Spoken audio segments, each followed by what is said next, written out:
In der Dittlinger Pfarr ist am fastenden Weihnachtstag ein Bauer gestorben. Alle Leute vom Hof sind in die Christmitten gegangen, bloß der Hirsel, der alte Knecht, der ist daheim geblieben. Ganz allein hat seinen toten Bauern die Wache gehalten.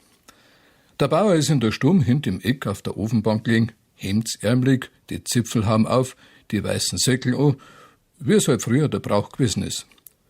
Und der Knecht ist vorn am Tisch gesessen und hat aus einem heiligen Buch, dem Himmelsschlüssel, gelesen. Er zerschrickt mir ja nicht. Der tote Bauer lässt mittendrin einen Arm fallen. Der Hirsel geht hin, meint nichts dabei, richtet den Arm wieder schön hinauf, legt die Hände wieder schön zusammen und wickelt den Rosenkranz wieder um sie herum. Es dauert nicht lang, lässt der Bauer einen Fuß herunterfallen über die Bank. Der Hirsel geht hin, tut ihm den Fuß wieder hinauf. Der Knecht ist wieder vertieft in sein schönes Lesen.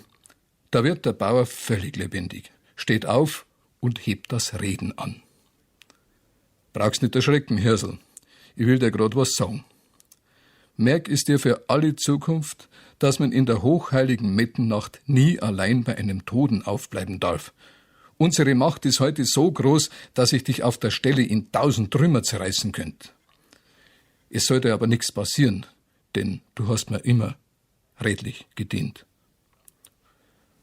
Kaum hat der Bauer das gesagt, legt er sich wieder auf seinen alten Platz, tut die Hände wieder zusammen, macht seine Augen zu und wird wieder stumm und steif wie von Den Hirsel aber hat eine hitzige Krankheit packt. Wie dann endlich die Mettenleut heimgekommen sind von der Kirche, hat er ihnen noch mit Hundsschanden erzählen können, was ihm untergekommen ist. Und nach etlichen Tagen hat ihn sein Bauer abgeholt. Tröst sie alle zwei, der liebe Gott.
Der Glaube, dass Verstorbene immer wieder nachschauen in ihrer Heimstatt, ist so alt wie die Menschheit selbst und überall durch viele Sitten und Sagen bestätigt. Bei uns öffnete man einst nach dem Ableben eines Angehörigen sofort die Fenster, damit die Seele rasch der Ewigkeit zufliegen konnte. Man verbrannte seinen Strohsack, damit er, wenn er etwa wiederkehrt, keine Liegerstatt mehr findet. Noch heute senkt man beim Hinaustragen des Toten aus dem Haus den Sarg 3-mal über der Haustürschwelle. Damit will man wohl dem Toten sagen, merkst du musst naus für immer. Im Ersten Weltkrieg half ich 2-mal aus in Thaldorf, unweit Weltenburg. Dort betreute meinen flüchtigen Haushalt ein braves, altes Mütterlein. Ehe die Wittib vor dem Bettgehen unser Stüblein verließ, besprengte sie jedes Mal die Tischplatte mit Weichbrunn. Damit die armen Säuen gut ausrasten können, wenn's um Mitternacht wiederkommen, sagte sie mir. Als wir uns einmal über solche Dinge unterhielten, berichtete sie, als ich noch jung gewesen bin, übte man bei uns in Affeking in der Christnacht einen schönen Brauch. Kamen die Kirchenleut von der Metten nach Hause, war auch für das im letzten Jahr Verstorbene das Mettenessen hergerichtet.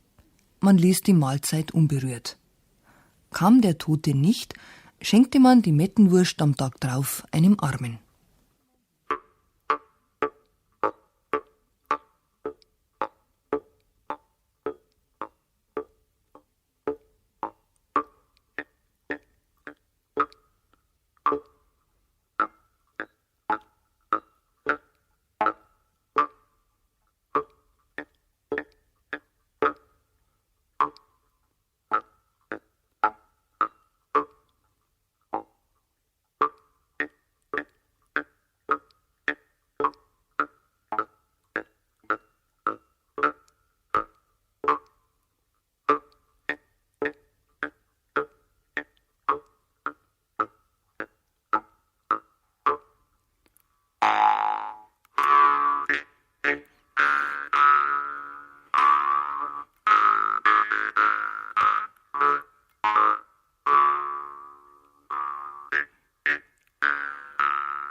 Wer sich in der Mitternacht unter den Futterbaren legt, kann das Vieh reden hören.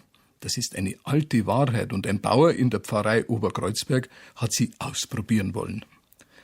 Wie er also so ganz heimlich drin liegt in seinem Stall, hebt der eine Ochs das Reden an.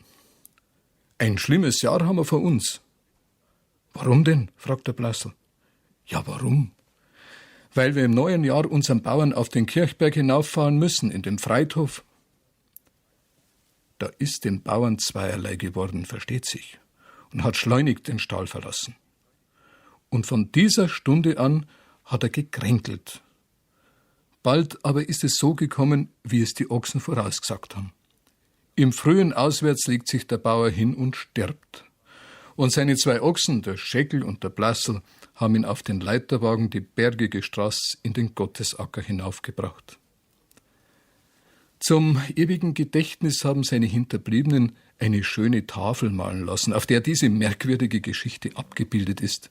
Und wer das nicht glauben will, der kann noch heute in der Kirche zu Oberkreuzberg diese Tafel sehen und betrachten.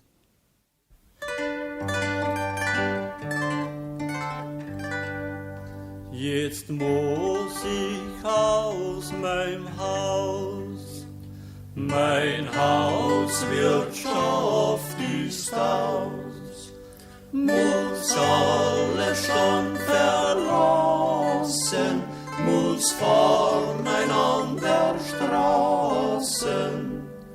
Mein Jesus bleib bei mir, Maria reis mit mir.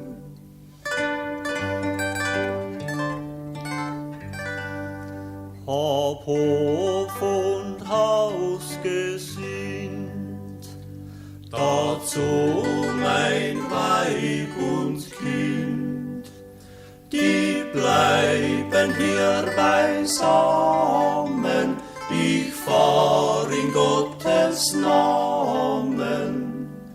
Mein Jesus bleib bei mir, Maria reis mit mir.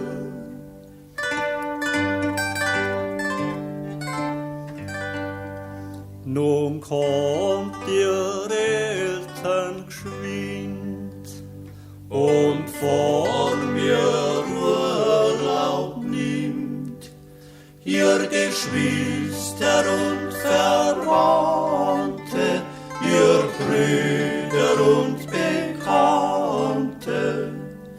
Mein Jesus, bleib bei mir. Maria, reis mit mir.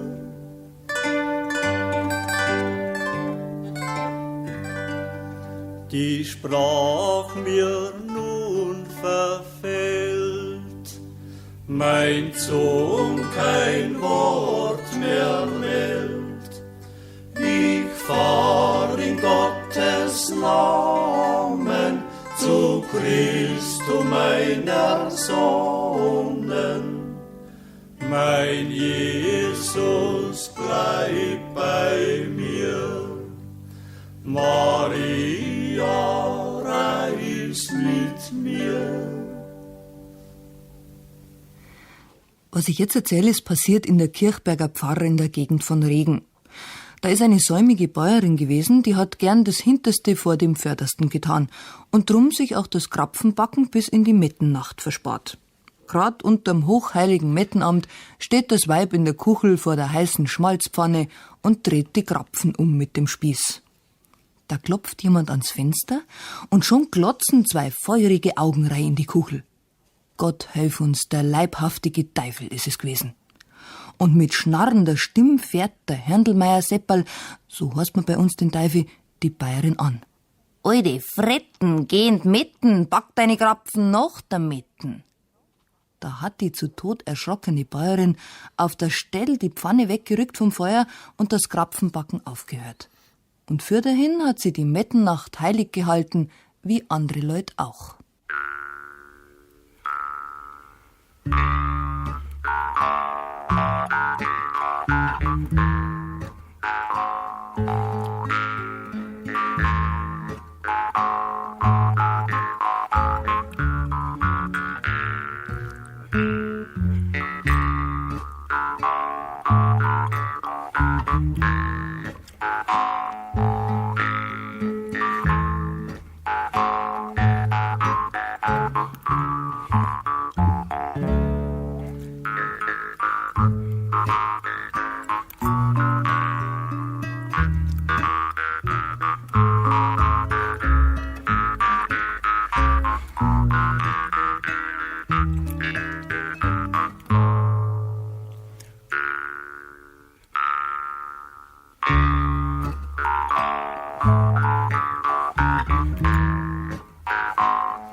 In Abtschlag, liegt auch wieder in der Gegend von Regen, ist in der Mettennacht der Sohn vom Bauern ganz allein daheim geblieben und hat das Essen für die Mettenleut hergerichtet. Da geht er zum Dorfbrunnen hinaus, um das Knödelwasser zu holen. Auf einmal wird es ganz licht um ihn und er sieht einen großen Leichenzug daherkommen. Voran trägt einer die Fahne, dann tragen sie eine weiße Totentruhe daher. Hinter ihr geht der Geistliche mit den Ministranten. Und dann sind seine Eltern gekommen und seine Geschwister und haben recht geweint. Und viele Leute sind hinterdrein gegangen und haben laut gebetet: O Herr, gib ihm die ewige Ruhe. Und unter den Leichleuten sind viele gewesen mit fremden und unheimlichen Gesichtern. Ist leicht, dass da den blutjungen Burschen ein gacher Schrecken gepackt hat. Auf der Stelle hat er sich ins Bett legen müssen und schon nach 3 Tagen haben sie ihm die Augen zugedrückt. Ja, was nicht alles gibt auf dieser Welt. Diese Geschichte hat die Wirtin von Greising erzählt. Und derjenige, der in der Mitternacht seine eigene Leiche gesehen hat, ist ihr Vetter gewesen.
Wo sich zwei Wege kreuzen, auf denen Tote zum Friedhof gefahren werden, kann man in der Mettennacht den Teufel beschwören.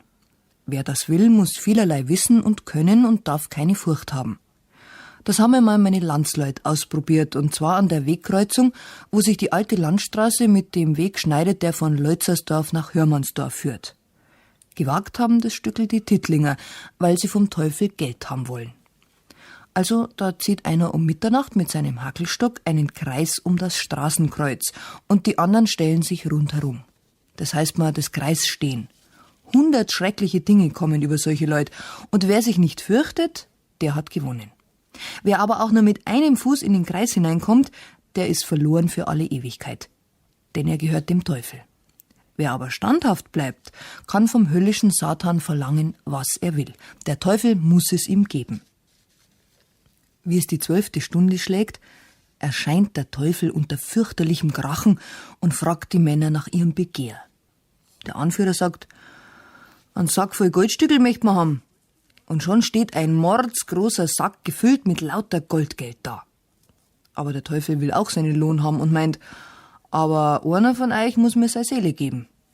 Und er fragt den Nächstbesten, ist dir deine Seele feil? Der antwortet, mir nicht, aber dem neben meiner. Jetzt fragt der Teufel den Nachbar und der hat die gleiche Ausrede. Und so foppen die Tittlinger den Schwarzen herum in der Runde. Da kommt der Teufel zum Letzten und stellt wieder die gleiche Frage. Der aber hat ein hochgeweihtes, großes Kreuz dabei. Das hat er sich auf seinen Buckel hinaufgebunden gehabt. Jetzt reißt er's schnell runter und hält's dem Teufel vor die glosenden Augen. Brüderl, da ist er wild worden.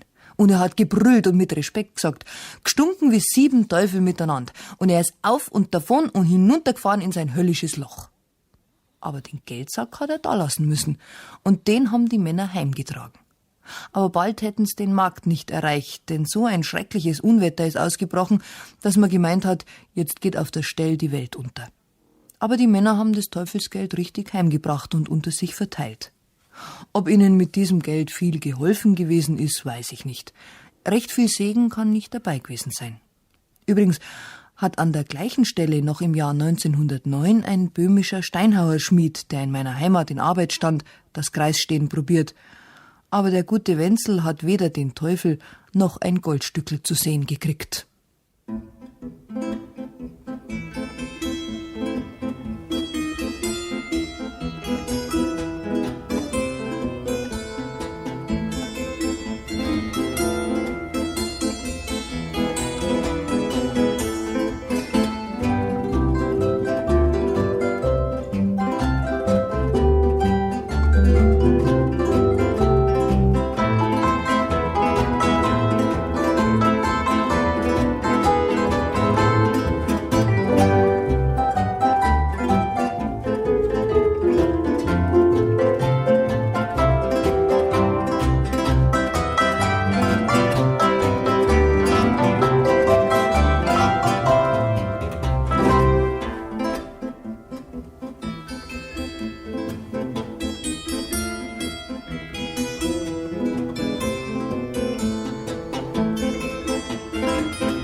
9 Tage vor Weihnachten musst du anfangen und es so machen, dann kannst du in der Mitternacht die Hexen sehen. Du darfst dich nicht mehr waschen und kämmen, darfst in keine Kirche gehen und nichts beten und dir keinen Weichbrunn nehmen. Mache dir ein Schemmelchen aus 9 Holz, das nimmst du dir in der Mitternacht mit in die Kirche, aber ganz heimlich, und da kniest du dich darauf.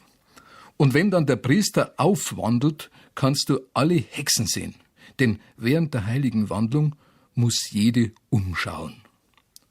Also, das mach ich auch. Vielleicht ist meine Alte auch drunter, hat sich vor Zeiten ein Tittlinger gedacht, der seine Behausung in der Spektakelgasse gehabt hat. Und er hat sich darauf vorbereitet, wie es vorgeschrieben ist. Richtig sieht er beim Mettenamt unter der heiligen Wandlung, wie die Hexen alle umschauen. Und wie fuchtig und wild haben sie den Neugierigen angeglotzt. Er ist darüber erschrocken, dass es so viele Hexen gibt unter seinen Bekannten. Sein Weib aber ist nicht dabei gewesen.